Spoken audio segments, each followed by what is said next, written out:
बिस्मिल्लाहिर्रहमानिर्रहीम, अस्सलाम वालेकुम। मेरा नाम मुनीब फारूक है और आप देख रहे हैं Munib Farooq official YouTube channel. इस चैनल को लाइक सब्सक्राइब शेयर करने का बहुत शुक्रिया। बेल आइकन को ज़रूर प्रेस किया कीजिए ताकि आपको पता चले जब भी कोई नई वीडियो आती है। मैं आप सबका बहुत ममनून हूँ, आप साथ दे रहे हैं। कल जब बुशरा बीबी साहिबा की ज़मानत हुई और वो बाहर निकली परसों, कल उनको निकाला गया, फिर वो CM KP के तरफ चली गई उधर। वहाँ पर उन्होंने कोई शायद अपनी जमात का कोई इजलास भी बुलाया इमरान खान साहब की हिदायत के ऊपर, क्योंकि इमरान खान साहब की हिदायत पर ही सारा मामला चलता है। कल से बहुत से लोग कह रहे हैं उन्हें जी कोई डील नहीं, बस वो ये हुआ वो हुआ फलान हुआ। तो मैं ज़रा आज सबकी कानों की खिड़कियाँ खोलना चाहता हूँ कि एक्चुअली है क्या और हुआ क्या है और डिसाइड क्या किया गया है, वो मैं आपके सामने रखूँगा।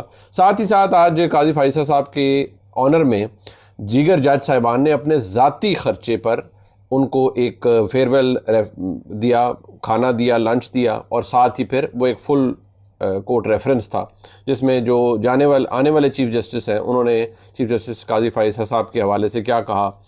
और अब क्योंकि निज़ाम इतना गंदा हो गया है, इतनी पोलराइजेशन होगी, जिस डिवीज़न की मैं बात करता रहा सुप्रीम कोर्ट में, अब आप देख लें कि अब मंसूर अली शाह साहब, ये जो होता है ना इंसान का, जैसे मुझे लोग कहते थे ये बात क्यों करते हैं, जब मैं ये करता था कि अगर मैं बात इसी से शुरू कर लूँ कि आप क्यों कहते हैं कि आप काजी फाइसा साहब से आपने चंद मामलात पर मायूस हुए, मैं इसलिए कहता हूँ कि एक जो ह्यूमन एलिमेंट है ना, वो कभी तब्दील नहीं होता। मेरे साथ कोई बुरा करेगा, मैं कोई नाउजुबिल्लाह, ना मैं वलीउल्लाह हूँ, ना मैं एक आम, बहुत ही आम, बेशुमार खामियों, बेशुमार कोताहियों वाला इंसान हूँ। कोई अगर मेरे साथ बुरा करेगा और मैं अगर किसी जगह पहुँच जाता हूँ और वो रिसीविंग एंड पे होता है, तो मैं अपना बायस होल्ड नहीं कर सकता। चाहे मैं बायस महसूस करूँ और फिर बायस की एक्सरसाइज करूँ, ये चीज़ें अपने हाथ में होती हैं, लेकिन इंसान कई दफ़ा नहीं कर पाता। काजी फाइसा साहब बड़े ऑनरेबल शख्सियत हैं, अच्छे इंसान हैं, बेहतरीन इंसान है, लेकिन ये खामियां बंदा बशर होता है, हर एक में होती हैं। इसीलिए मैं कहता रहा काजी साहब को PTI से रिलेटेड मामलात से दूर रहना चाहिए। ये मेरी फीलिंग थी और मैं अभी भी ये कहता हूँ कि उनको दूर रहना चाहिए था। अब आप देख लें, मंसूर अली शाह साहब सुपरसीड हो गए, वो नहीं बने चीफ जस्टिस, इसी तरह मुनीब अख्तर साहब नहीं बने। अब मंसूर अली शाह साहब ने जिस तरह से वो होता है ना कि पहले आप अटेंड ना करें रेफरेंस, जब आप मैं उम्रे पे जा रहा हूँ भाई, अगर आप चीफ जस्टिस इलेक्ट हो, आपको कर दिया जाता सिलेक्ट, तो क्या आप आज उम्रे पर जा रहे होते? कल आपने हल्फ ना लेना होता।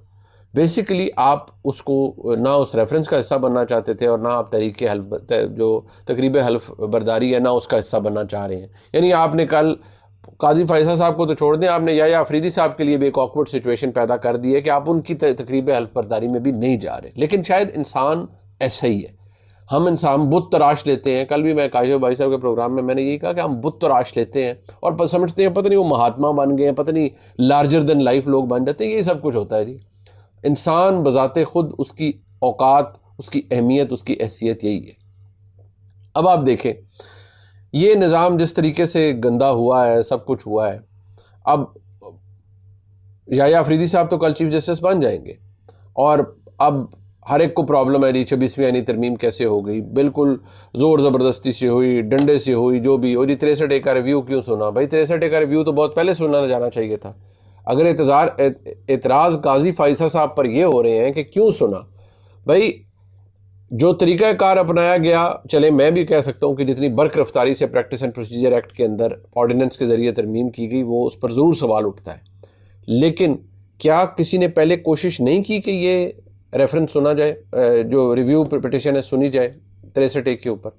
की गई, काजी फाइसा साहब ने की, नहीं किसी ने माना।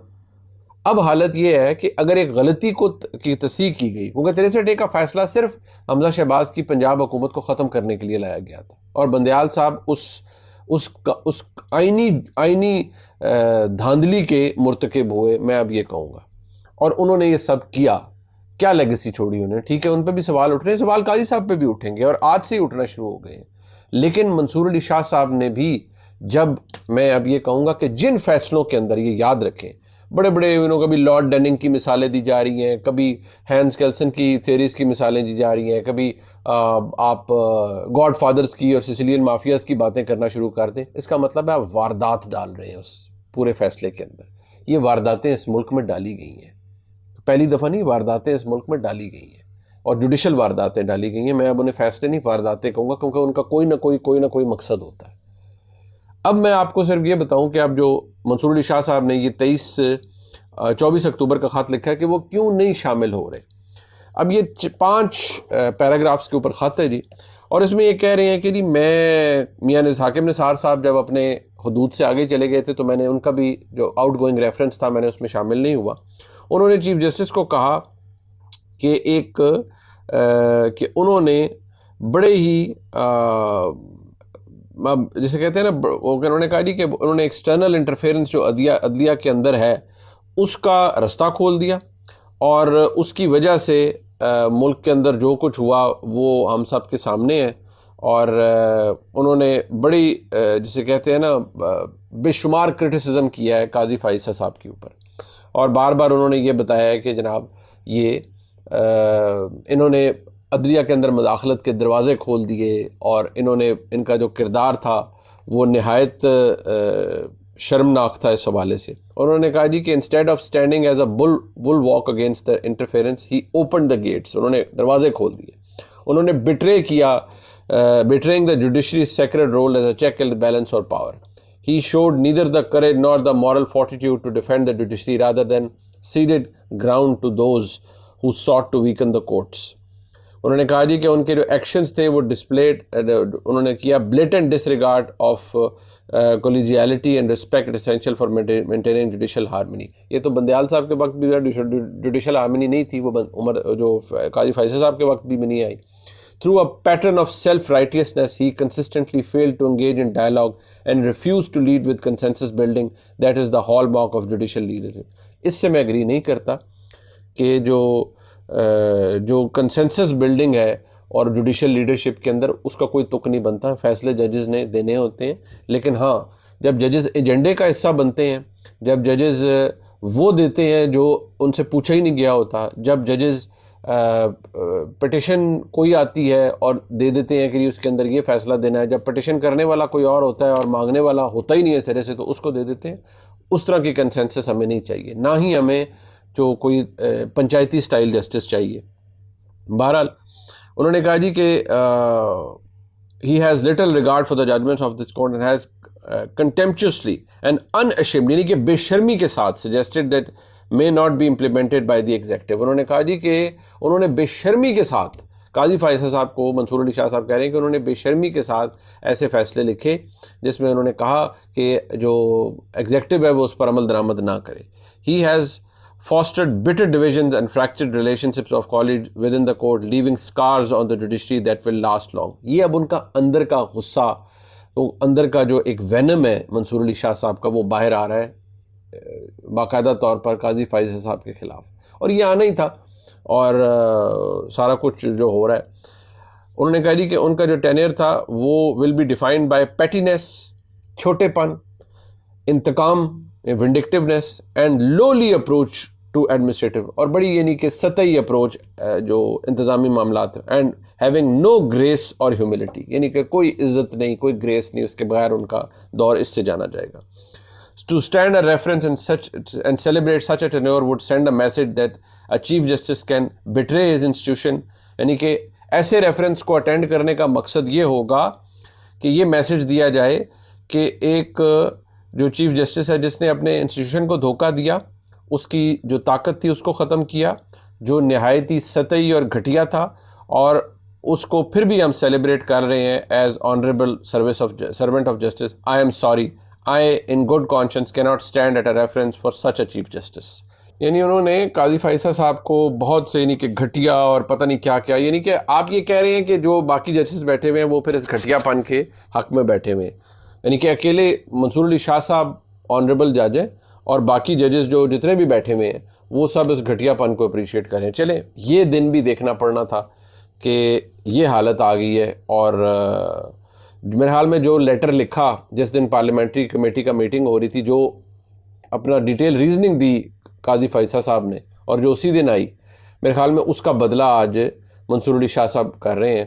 कोई तुक नहीं बनता था आज के ख़त का, आप ना शामिल हो रेफरेंस के अंदर, आप तो बाहर चले गए ना, सबको पता है आप उम्रे के लिए गए हुए, तो ये ख़त लिखने की भी कोई ज़रूरत नहीं थी।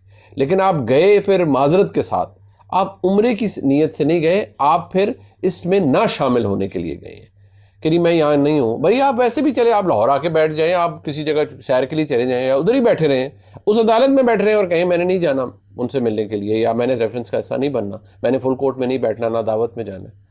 आपको फिर ये है कि जी हाँ मैं उम्रे के लिए जा रहा हूँ, बादशाह लोग हैं, चले जी, बहरहाल बड़े बड़े ओहदों के ऊपर बड़े ही बड़े, बहुत बड़े बड़े लोग होते हैं। लेकिन अगर मैं ये कहूँ कि काजी फैसल साहब का जो दौर था वो उस पर सवाल नहीं उठेंगे तो ये भी ज़्यादती होगी, सवाल उस पर भी उठेंगे।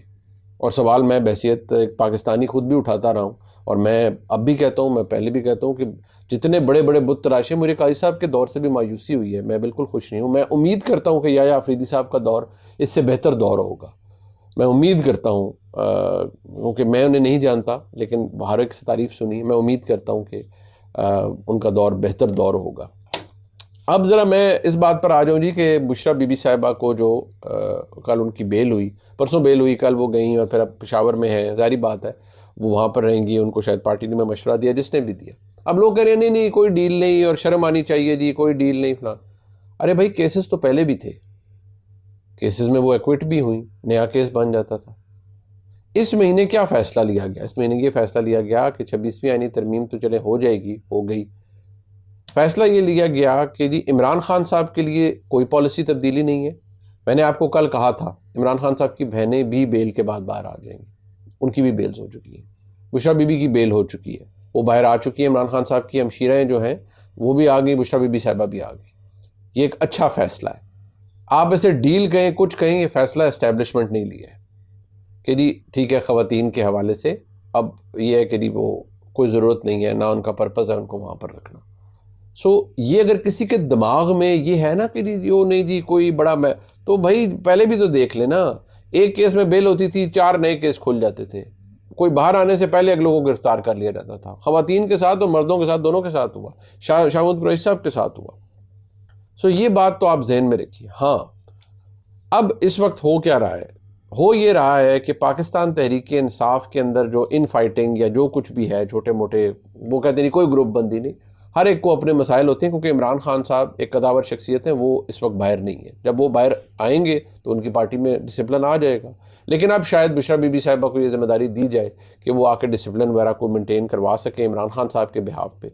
लेकिन बुशरा बीबी साहिबा की कोई सियासी सोच नहीं है। वो अपने जो शौहर नामदार हैं जनाब इमरान खान, जब वो वज़ीर आज़म थे तो बुशरा बीबी उनकी अहलिया बनी और फिर वो वज़ीर आज़म बन गए इमरान खान साहब। कोई पॉलिटिकल स्ट्रगल, कोई सियासी मामलात के को देखना, सियासत चलाना, सियासी जमात को आगे लेके जाना, ये बुशरा बीबी ने नहीं किया। ना ही वो पॉलिटिकल स्ट्रक्चर को समझती हैं।